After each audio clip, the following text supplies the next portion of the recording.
Well,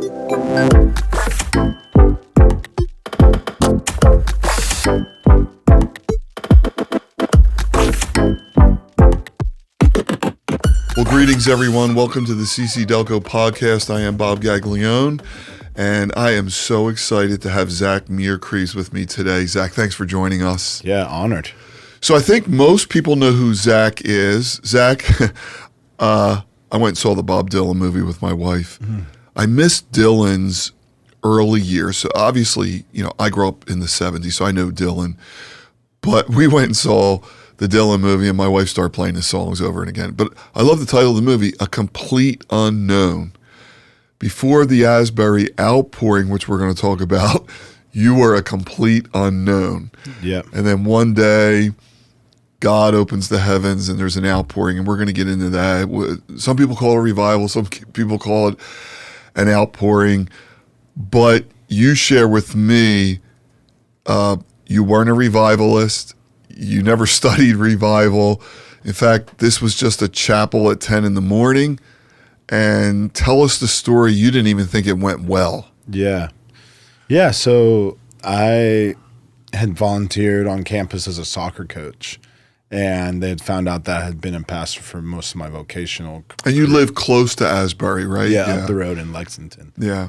And so I spoke in chapel actually a week before on the beginning of Romans 12 and just went verse by verse.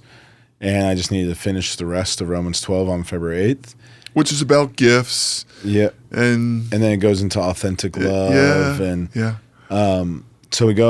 So actually I had been preaching the day before in Columbus, Ohio. Thought it was going to end on time. And God was very, moved mightily up in Ohio. So I was way late coming home. And I said I would just wake up in the morning and finish my prep, which is not great. But I woke up, went to the coffee shop, finished kind of the prep for that sermon. And I was overwhelmed by the amount of content and how do you preach this in 20 minutes? And when I was we come to chapel and the gospel choir was leading that day, and they had felt that the Lord had kind of spurred them on that night to stay late and practice and pray. So they're really heroic. They were there till 3 a.m. praying and worshiping. I get there and I'm kind of flustered. I preach. I run out of time. I have 7 slides left. Click through my slides, and but the last slide says, 1 John 4, we love because he first loved us. We have to experience his authentic love before we authentically love one another. And I just share that, until we experience God's love, we won't love each other well. If you want to stay to be filled with the Spirit and experience God's love, I'll be here till about 1:30 when I have coffee. I pray a prayer that it didn't seem like fire fall down or something like that. And I get to my chair and I text my wife that I had laid a stinker, that it hadn't gone well. Had that experience. Yeah. And that I would be home soon for a nap. And really everyone in the room left besides 19 students. Wow. So 19 students stayed about in the front row. They moved towards the front, and the gospel choir kept on singing, and those students kept on leaning in, and 20 minutes go by, an hour goes by. You're starting to see people start coming back into the room. I'm not lit up, buzzing. But within about 4 hours, I stepped back up to kind of facilitate. We had a couple testimonies.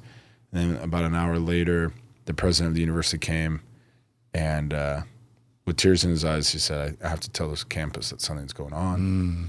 Sent an email. I called my wife to get my daughters and come down as soon as possible. And 16 days later, the world had heard about the Asbury outpouring, and about 80,000 people had rolled through. Yeah. So a lot of questions I'm going to ask you is to break down what everybody wants to know. What's the secret sauce, right? It had to be the preacher. It had to be the text or whatever. But hunger is always a part of revival. So when you talk about that choir and all, now that you've come through it and you listen to backstories, was there a hunger among the students, the choir? Like as you trace back, anything anybody can see leading up to it? Yeah.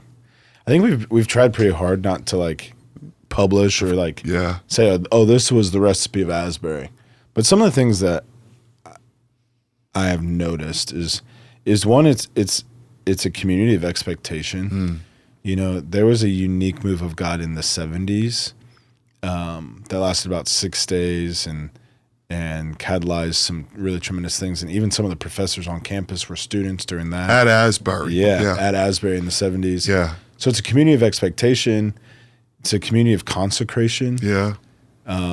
It's a place that takes holiness really serious. Sometimes it can be like eye roll, but it is. It's like old school. Something that happened the day before that's not super public, just because we just found out this story about almost a year after this. But the day before everything popped off in chapel, was the president had gathered a black pastor from town, and they had planned this thing called a witnessing circle, which was the reading of slave owners' deeds. Interesting. And the president, who's a white man, would read the deed and then ask for forgiveness. And then the black pastor would offer forgiveness and then would pray over that family. And they did that over these deeds. It ended into worship, crescendoed into the gospel choir, moving into chapel for practice that night.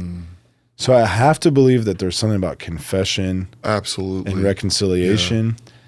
And then, you know, my own story, as people have asked, okay, you know, people have asked me crazy things like my diet, my my exercise, what was my quiet time like? I'm like, none of those things are quite impressive at all, you know? But something that I noticed in all the leaders that were part of stewarding Asbury, we had all come from a significant season of suffering. Like all of us. You had different mentioned ways. you had lost a child. Yeah, so I had lost a child about a year before, still very much in grieving. Almost a month before, we were in the hospital because of why my wife had a PTSD kind of experience.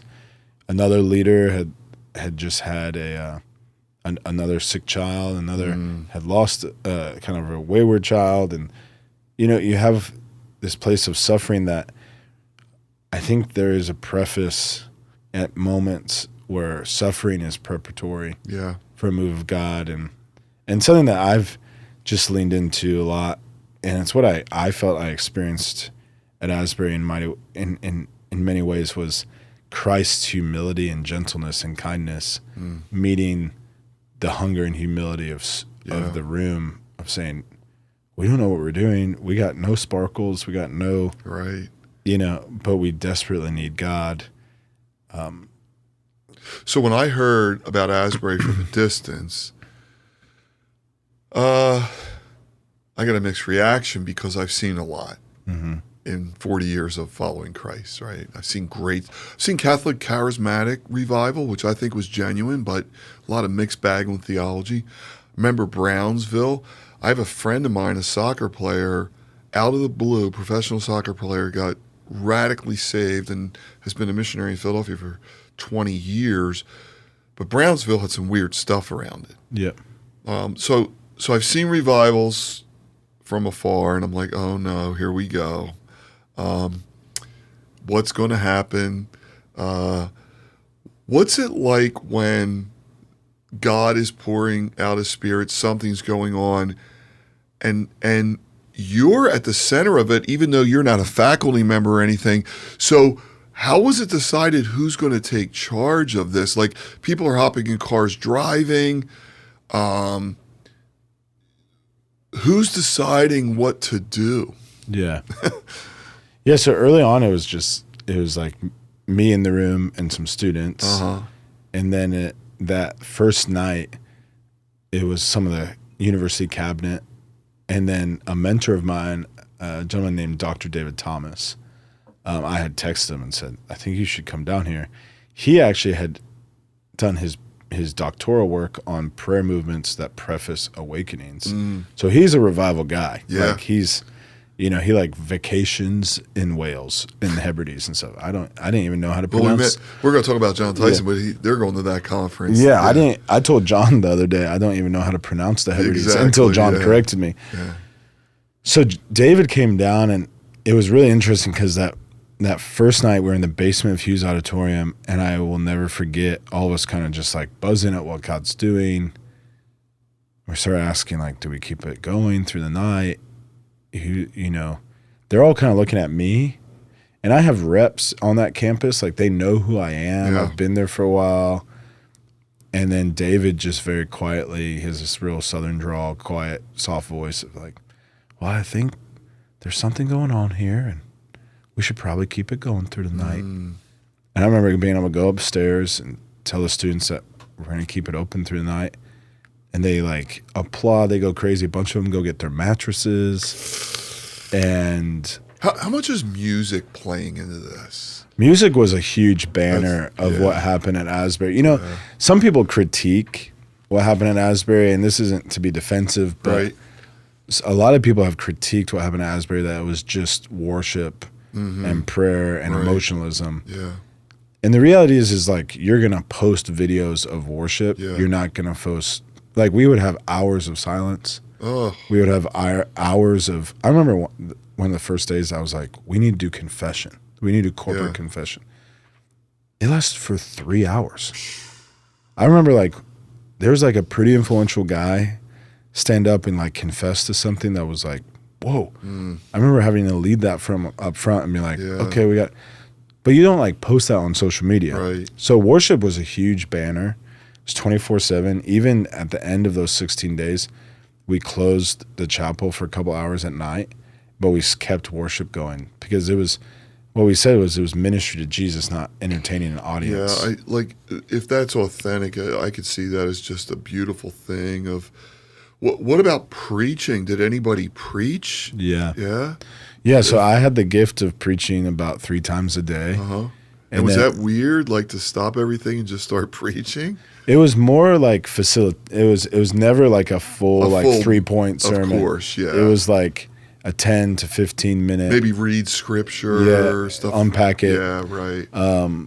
David Thomas would teach most afternoons on what is revival, what is awakening, what is outpouring, kind of to give language, to explain almost like house rules, like, hey, this is what we're talking about. When did you know we're into something different?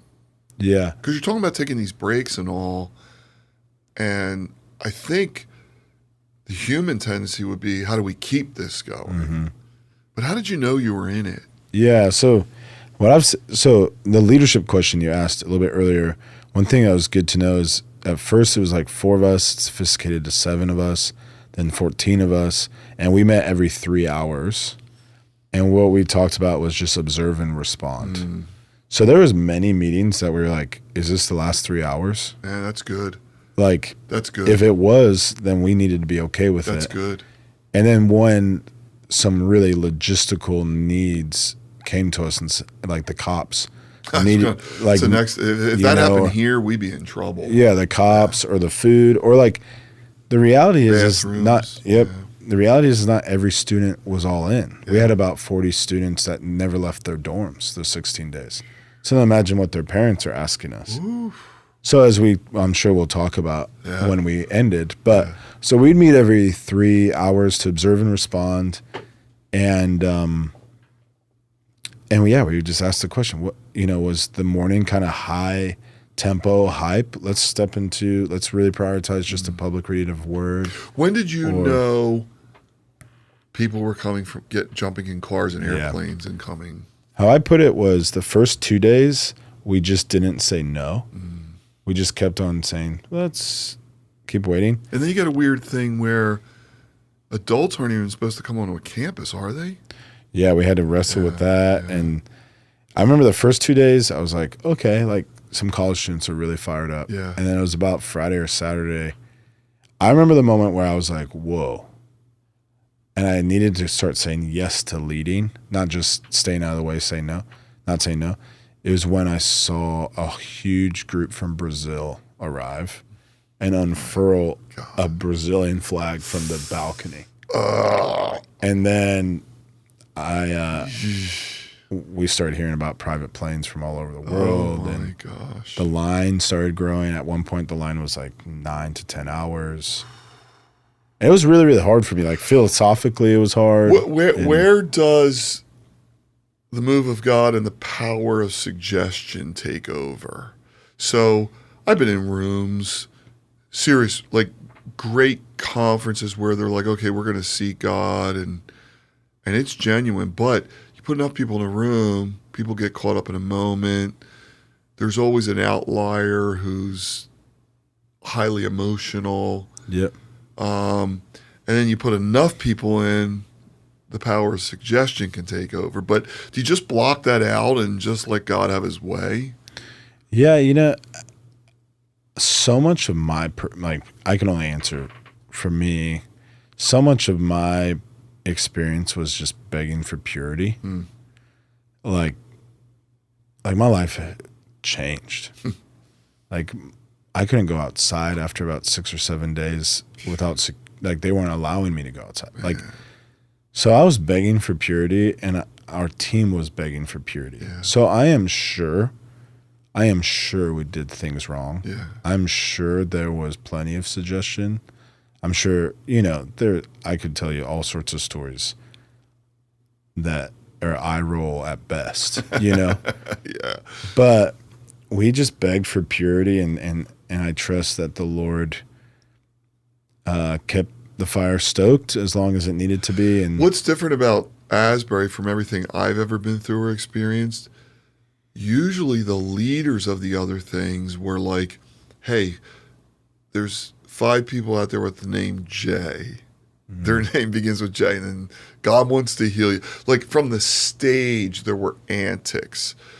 What I loved about Asbury as I watched it, the feed and everything, was that the people on the stage were humble and authentic. And I think that's why God used it. yeah, we're praying. I hope so. Yeah. So how many days did it go? Yeah, so it was 16 days publicly, and then we had a day at the end just for Asbury to just process, and left the chapel open. And Were there days like 6, 7, 8 that felt like the end, and then God does something else, or what's happening as you're going through all that? yeah, there was different times where you could feel like a lull, and then kind of the image I had was like a kind of a boat going down the stream, and then it would just pick up again. And because we were just trying to observe and respond, we'd say, I guess we'll see all y'all in the morning, and there was a lot of mornings that, especially, I remember the first morning, and when we started closing chapel through the night, there's a lot of times that I rolled up in the morning. I was like, I wonder if anyone will show up. I would think that's, yeah. So I remember Billy Graham hearing stories about some of his crusades were designed to be like a week. They went for 30 days. Mm-hmm. And then he had to prepare messages every morning. Yeah. And there's got to be I could see, is anybody coming today? And then if they do come, like I don't have anything to give them. Mm-hmm. Like, God's got to show up, right? Yeah. The passage that helped me a ton when it came to preaching was 1 Corinthians 2, 1-5 is, I don't come with sophistication of speech or worldly wisdom, and my testimony of God, forgetting everything besides Christ crucified, fear, trembling, and weakness. So there would be a demonstration of the Spirit's power and not in worldly wisdom. So they would be confident in God and not in man. And ultimately, most of my sermons was just my quiet time. Yeah. And the revelation that I got during quiet time that would prompt into a prayer moment or a worship moment or a confession moment or a response moment. And then every night we would, I think almost every night I would just do an evangelistic message. Yeah. And just give an opportunity for people to respond to the gospel. So your life changes. We'll get into that. But how did your life change, like, just for Zach? Oh, yeah. Now having, like, let's face it, we go into the ministry. I wanted to see here on the East Coast a flourishing church which is really, this is hard soil up here. Most people are Catholic, and I want to see a vibrant community of faith, hope, and love. And, you have this vision and you chop wood, and then one day you see it. And so we all go into this because we want God to save people, we want to love people, but you really taste it of why people do this. Yeah. How does that change you? Yeah. Yeah. Yeah, that's been primary conversation that I feel like I've had and desire to have, especially with leaders, is what was going on inside. Some of our good friends that we've named over the last hour, a lot of my conversations with those guys is like, what's, like, when it happens, what's going to happen? Yeah. Like, not like, we have some of our good friends that are like preparing on where people are going to sleep, and their worship team brings extra clothes in case it lasts. I'm like, no, like, what's going to happen to you? Yeah. Because not that I'm better than anyone, but for some reason, for 16 days, my insides felt that. And someone like you who've been doing this for a while and have seen it grow, that's a different story than mine. I was doing ministry. I was trying to be faithful, but really in 16 days, it's like this exponential. So one of my prayers from the day we started till now is, God, I'm just going to do what Scripture tells me to do. Yeah. And I'm going to put seed in the ground, and it grows. I don't know how it grows, but I am holding out if you want to move in a radical way. Yeah. And every day I get up, that's what I hold out for. So good. Hey, yeah, we know how to do this. Like, God gave us a brain. We can put seed in the ground, but man, I'm holding out for one day where he does something I don't. He just lights it up. Yeah. Yeah, and then that we would be men of integrity and humility to respond, and Now, what's it like Elijah has a mountaintop experience? And then it's like the day after Christmas. He's scared to death of Jezebel. Yeah. How do you go back to normal? Yeah, that's, if I could be really honest, the last 2.5 years, it's for about 4 years ago, my daughter passes away, and that's the most visceral pain, anger, frustration, confusion, but it wasn't as disorienting as this has been. In the way of when your daughter dies, you can't lead. You didn't mess anything up. No. Like the biggest thing you can mess up is like catering of the funeral or whatever. Like you just sit in it and it's done. It's final. There's books you can read. There's a counselor you can go. You got to wake up, get showered, make sure your wife gets ready, your daughter gets ready for school. You just keep on going. This is way more disorienting because there's not really a book on it. Yeah. And so what's been amazing is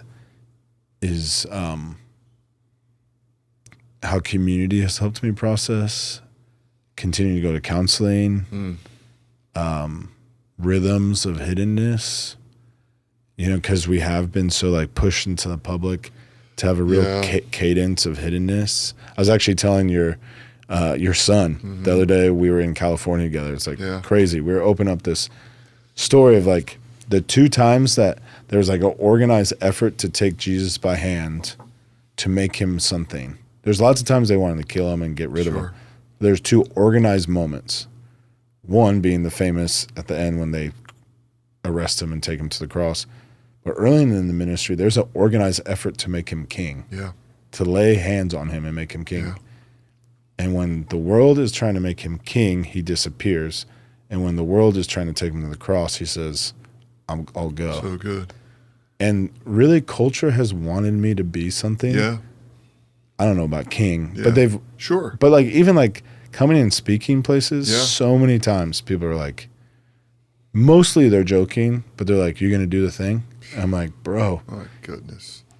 If only. You know what I mean? Like I would love for this area of the world to get wrecked by the Lord, But this like rhythm of withdrawal. So you mentioned my son. So Andy Crouch lives here. Okay. Lives about 5 miles away. Cool. A friend of ours. Andy could be the most known Christian on the planet. He's one of the greatest minds, thinkers, writers, speakers. And my son and I marvel how he just disappears. Mm-hmm. Turns down most things. Does things like, I wonder why he did that. There's a great humility to that. There's a great making Jesus great, not yourself, to that. Yeah, the world, there's been some things I've gotten to do Yeah. over the last 2 years that are, it's just absurd. Yeah. And one of the best things I've done is to disappear right after it and change diapers, Yeah. put out chairs at church. And that's not to like flex. That's just, Yeah. it's actually good for my soul. Right. Because, yeah, like as you asked, like the last 2.5 years have been crazy difficult and disorienting. So you share with me you were an Orthodox Jew. Yep.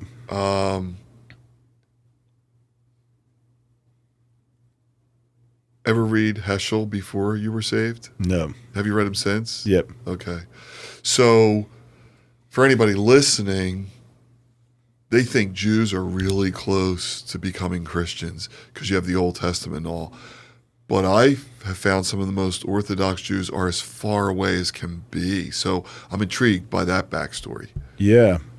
Yeah, so like our story, I knew nothing about Jesus. I was given a very polite way to respond about Jesus. In America, right? So my childhood was in America. Yeah. We were born in Israel. Okay. But then my dad got in trouble with the law. He was a rabbi, got in trouble with the law in D.C. So our family moved out to Colorado Springs, which is a unique place for a Jewish kid to grow up, especially in the 90s, because it was like Christian Mecca. So what about Christmas and all that stuff? Oh, just yeah. avoid it? No. I just avoided it, and my mom weren't even allowed to watch like the not even like Frosty and the nothing. And my mom was that like mom that would show up to school and say like we would sue if they wouldn't do Hanukkah songs. Wow. And I was in Colorado Springs. It's like Christian Mecca, you know. So like I remember like elementary school doing like dreidel at the and they had to change all the assemblies to winter assembly instead of Christmas. You know. What'd you do when you saw a cross? I remember early on, this was funny. Like I remember when I started becoming a teenager, I really wanted a cross necklace because that's what people wore. Were wearing, yeah. And they were like cool at like Abercrombie or American Eagle. Yeah. I don't think they have crosses there anymore, but I just had no understanding of the significance. Funny. The first time I noticed a cross was I went to one of my friend's funerals that had passed away. And it was at this old Catholic cathedral, and the cross was so gruesome. Yeah. And it wasn't just a cross, it was the crucifixion. Like, yeah. And I remember that was the first time I acknowledged Jesus and was like, that is weird. I didn't even like pray to, like, hey, if you're real, prove it to me. Yeah, I was just right. like, whoa, that's wild. Like, people always ask us on our campus, how come you don't have any crosses? I'm like, well, we're not against the cross. We don't think any one icon can tell you about God. But I had a woman, and we have a significant Messianic population here, but cool. I had a woman come up to me one time. She goes, if you had a cross, I wouldn't have come. Wow. Isn't that funny? Wow. What about, and you don't know enough to know, like we altered time by Jesus, like resurrection, BC, AD, none of that, right? Like I was taught, like BC, I remember just thinking that was wild. Like quite prideful, right. you know? Yeah. But, so what gets you on the journey? yeah, so a lot of brokenness. Dad gets in trouble. Mom, is trying to find love. So I have men in my life in and out. And honestly, I started paying attention to my friends' dads and how they acted at soccer and soccer practice and when they had me over for dinner. I started noticing how they treated their sons and how they treated their wives. Interesting. And I started paying attention that they all prayed to Jesus before dinner. Wow. And because I lived in Colorado Springs, I now know all those guys were like pastors or worked at Compassion. Probably working at Compassion. Focus on the family. Say, all those big ministries. So I became focus on the family. Yeah, I became curious because of their witness, like the actual salt and light of these guys' marriages. And then the guys on my soccer team who were Christians were good, but they also acted different. So I became curious. I got in some trouble my sophomore year in high school. I should have gotten in a lot of trouble, but these dads kind of rallied around me. And were they strategically trying to reach so you? now I know. Yeah. So it was interesting. Like, I got in trouble and had to do a bunch of community service hours. I just thought they wanted to spend time with me. I was so enamored by being fathered by like God-lead men. Wow. That I didn't realize like they were having me do community service. And then so I became curious. I went to FCA, Fellowship of Christian Athletes, heard the gospel for the first time. I went to FCA thinking it was a party, like a pot drinking party. Yeah. I heard the gospel. And I remember as I'm leaving, I come to my senses that they've tricked me. I felt like, oh my goodness. So I ignored Christians for a couple months. Then I asked my friend Jeff Taylor for a Bible. And I met at Starbucks. I asked him 3 questions. I asked him, and they're all about hell. I asked him if my mom was going to hell. Wow. I asked him if my dad was going to hell. And I asked him if it's possible that Hitler's in heaven. Wow. Those are my 3 questions. Were you intrigued that the Bible had the whole Old Testament? Or you're not? What I was enamored with was the message at FCA that night was from Psalms. He puts lonely people in families. He's a father to the fatherless. That was the gateway for me. And it's coming out of your Hebrew Bible. Exactly. Yeah. So I just become curious. I started studying the Bible all the time. I would listen to worship music on my headphones and blast Eminem on the boombox so no one knew. I would sleep over at people's houses on Saturday night so I could go to church on Sunday without my parents knowing. And then I give my life to the Lord on November 29th, 2006. What was the final thing? Honestly, I think I knew I wanted in, and this was too good to be true. It just took me a year and a half to count the cost. That's cool. But then when I gave my life to Christ, I got kicked out of my house. Oh, I was going to say, that's my first question. Yeah. And then they had a funeral. They cut you off, right? Or, yeah, they had a funeral for me. By the way, it doesn't happen here with Catholics, but it's pretty close. Yeah. Yeah. So yeah, there's a headstone with my name on it. And, but then these amazing Christian dads rally around me and start discipling me. And you knew that was going to happen. They all, I don't know if I even asked, like, I don't know if they even said like, hey, you can make a decision. We have your back. I just knew that what I had read and what I had experienced for the last year and a half, that was what was going to happen. And you experienced what was right in the Bible from the early church. They all got cut off. Well, that was something I joke about is like, let the dead bury their dead. Yeah. Or who's my mother? Who's my mother? A normal high schooler reads that passage and they're like, that's super weird. Yeah. For me, I was it was back then. For me, I was like, thank God. Thank God that he thought of me. And by the grace of God, I've started reconciling with a lot of my biological family. But you know what? No matter how good your family was before Christ, the new family reality is real. Exactly. Like even my relatives, I think every once in a while think we're closer to our church family than we are to our biological. I tell people all the time because they hear that part of my story. I tell people all the time that like Jesus redefines family. I have 3 daughters, 2 here. My wife, my daughters aren't struggling. The amount of uncles and aunts, and you're more of an uncle to Eden, my daughter, than my biological brother, biblically. Yeah, it's funny. And so, been in Israel since? Yeah, a ton. What was that like? The first time I went back was in college, so it had been a little while, and it absolutely wrecked me. It's amazing. Yeah, now we go very often. And so I hate this idea like where people think there has to be an aha moment in Israel. I'm not that kind of guy, but I did have one. Sea of Galilee. Yeah. I'm sitting on the Sea of Galilee and had this thought, how did God get a landscaper's son from Philadelphia to the Sea of Galilee?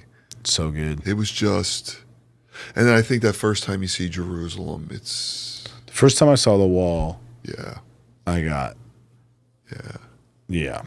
I got smashed, and then John 21 Beach on the Galilee. Oh yeah. And then there's a little church on Mount of Olives. It's called Dominus Flevit. It's a little church the shape of a teardrop. Yeah. To commemorate where Jesus wept over the city. Yeah. That's my favorite place. That's so cool. Yeah. I love Gethsemane. Yeah, I love it. I love the sheep gate. Probably, when I was going to Israel, early 90s, they still had sheep. The Arabs sold there. Yeah. That's since gone, but that was always cool. Powerful. Yeah, and Bethlehem. And yep. Yeah. So one of the weird things about Israel is I have a couple Jewish friends there that work in the Jewish Quarter, still Jewish, but they read John and we talk. But man, the Orthodox Jews don't want anything to do with you. Yeah. Yeah. Yeah. Well, I think something I've said that might be like itchy, but it's every other people group in the world is unreached because we don't have the Bible translated. We haven't sent missionaries there. There's a lot of unreached people groups. Jews for Jesus would be the one group I know of. But what I'm saying is like unreached people groups all over the world. Yeah. There's only one people group in the Bible that said we'll need a supernatural opening of their eyes.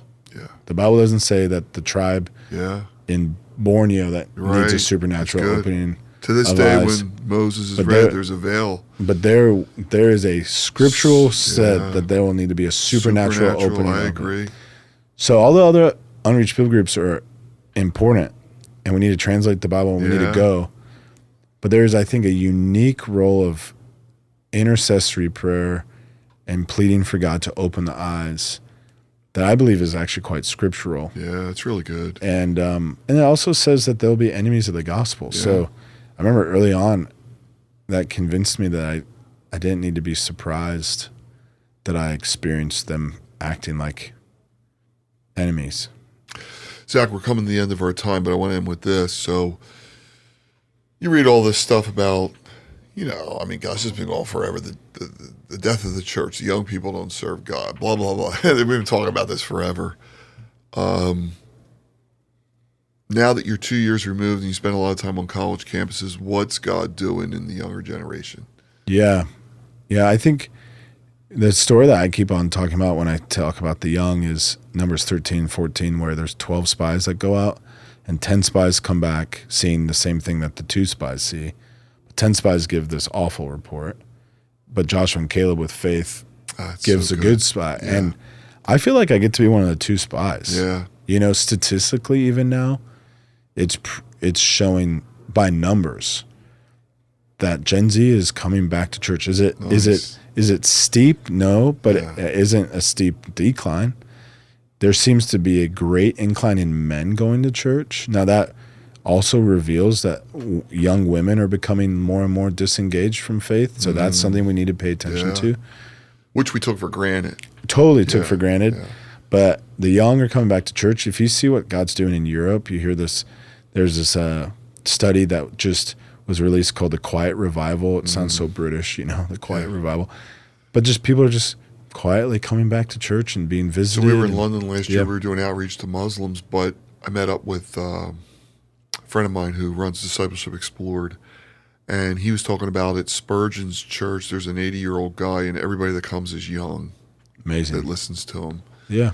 I'm a product of college evangelism, so I think it's the greatest mission field in the world.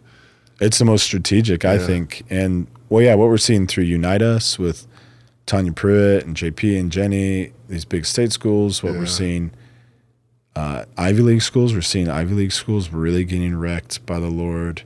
My daughter's husband does work down at Texas A&M. Great stuff going on there. Yeah, Brian McCormick at Breakaway down there. It's like a 3,000 person college Bible study in the arena. So I'm really, really encouraged about the young. I'm really, really encouraged to see humility becoming a priority in Christian leadership in response to what we're seeing in the news. I'm encouraged by that report. You're seeing leaders hungry for humility. You're seeing young people come to church. You're seeing an openness to the Holy Spirit. You know what else we're seeing? We're seeing a leveling out of when I became a Christian in the early 80s, televangelists, Swindoll, Dobson, like you had 30 celebrity pastors, and then they're all dying now. And I always said, well, where's the replacements? You know, who's going to replace all these guys? And I think it's going to be different. Yeah. I think it's going to be a bunch of unnamed Dispersed. people because God doesn't want to share his glory with celebrities. Yeah, I see it. I see it happening, and an openness to the Spirit of God, openness to spiritual warfare, like acknowledging that. So God is doing something really exciting. My hopes are excited. I'm excited to be on the ground right now. So, well, Zach, we're so glad you accepted our invitation to be at our summer honored event. to be here. Glad to do this podcast. We hope the Lord blesses you as you continue to be faithful. Thank you, brother. Thanks. You as well.